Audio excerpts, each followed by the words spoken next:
Madame, je peux courir partout sur vous en hurlant? C'est fait pour ça. Depuis que je te connais, je suis très heureuse. Ça veut dire qu'il y a des trucs après la mort. Nous, la mort, on est contre. Nous, la mort, on trouve que c'est un scandale.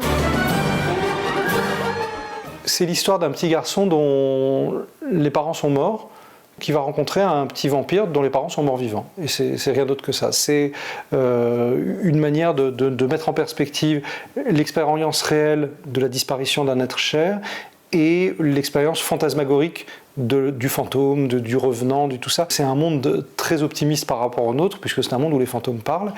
Et c'est toute une réflexion sur la désobéissance face aux adultes. C'est-à-dire que Michel d'un côté et Petit Vampire de l'autre vont passer tout le film à faire l'inverse de ce qu'on leur permet de faire. Et par leurs actions, ils vont dénouer la prison des adultes. C'est un film où les grandes personnes sont coincées. Moi, je m'en fiche. Je quitte cette maison. On y va. Tu es fou. Il sort.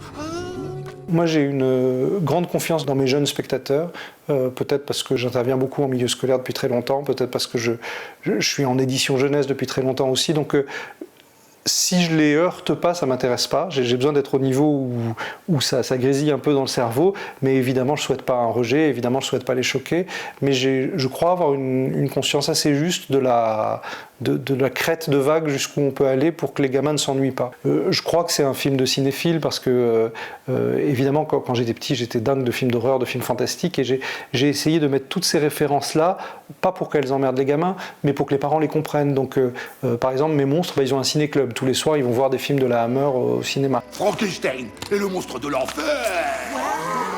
Avec Peter Cushing. Et avec un vrai monstre dans le rôle du monstre.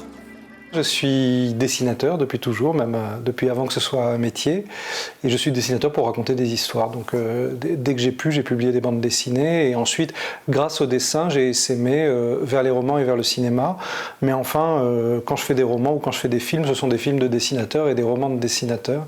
Je crois que le dessin, c'est au-delà des qualités artistiques, c'est une manière de regarder le monde, c'est une manière de le comprendre. J'ai jamais rêvé d'être réalisateur de films. Je faisais mes bandes dessinées, ça me convenait parfaitement. Et puis, coup de bol, mes BD ont eu du succès et on a commencé à m'approcher pour les adapter au cinéma. Et je me suis dit, bah oui, a priori, pourquoi pas faire un dessin animé sur le chat du rabbin, et au moins s'il est loupé, je l'aurais loupé moi-même. Hé, les amis, quand le monde aura fini, je pourrais faire ma bar mitzvah, moi aussi. D'un côté, il y a eu ça, et au même moment, beaucoup de gens m'approchaient pour que je tourne des films, mais c'était à chaque fois des adaptations de mes bandes dessinées, et ça m'amusait pas beaucoup. Et Marc Dupontavis est venu me voir en me disant « Mais non, mais moi j'aime ton style, j'aime la façon dont tu racontes, qu'est-ce que tu aimerais faire si tu allais au cinéma ?» Et j'ai dit « Écoute, j'adore les comédies musicales, j'adore les chanteurs, j'aime les légendes françaises, je voudrais faire un film sur Serge Gainsbourg. » Et il m'a tout de suite dit oui. Va au piano et écris-moi la plus belle chanson d'amour.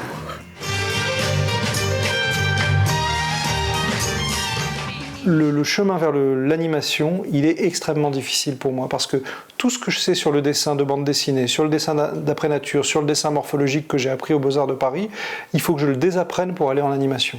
Les animateurs travaillent dans une tradition graphique qui est pas différente, qui est aux antipodes de ce qu'on fait en bande dessinée. Et ça a été, dans le cadre du Chat du Rabbin, ça a été une rencontre rigide, difficile, parce que je voulais exactement mon dessin à l'écran.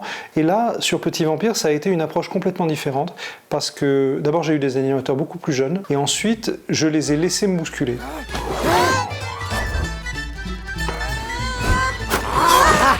Mais c'est quoi ce...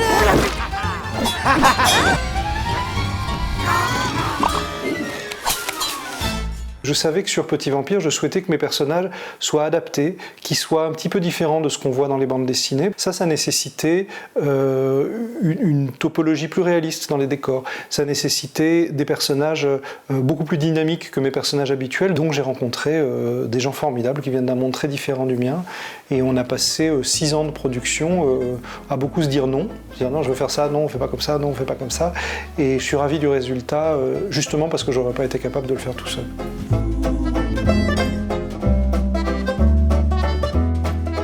Alors en ce qui concerne les techniques, j'ai absolument rien inventé. Depuis toujours, les studios Disney, mais tous les autres, font appel à de vrais comédiens quand il faut être juste sur une attitude.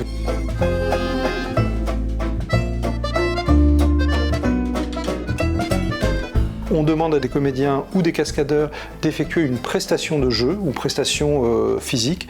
Et ensuite, les animateurs vont s'en inspirer pour inventer autre chose. Donc il y a 2 lames d'acting. La première chez le comédien, la deuxième chez l'animateur. Et l'animateur est ravi parce que, au lieu de le bloquer, ça lui offre des solutions. Et les animateurs ont travaillé pendant des années avec ces images-là en référence et je crois qu'ils étaient contents.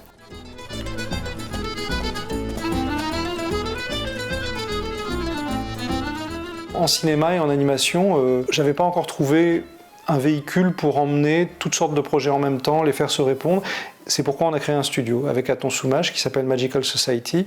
C'est la première fois que, en audiovisuel, je trouve autant de joie qu'en édition à préparer des projets vastes. Pas à me dire tiens je me focus sur celui-là, mais on est en train de faire un studio de la même manière que J.J. Abrams a fait son Bad Robot ou ce genre de choses. Donc j'espère qu'on va reconnaître ma voix dans chacun de ces projets.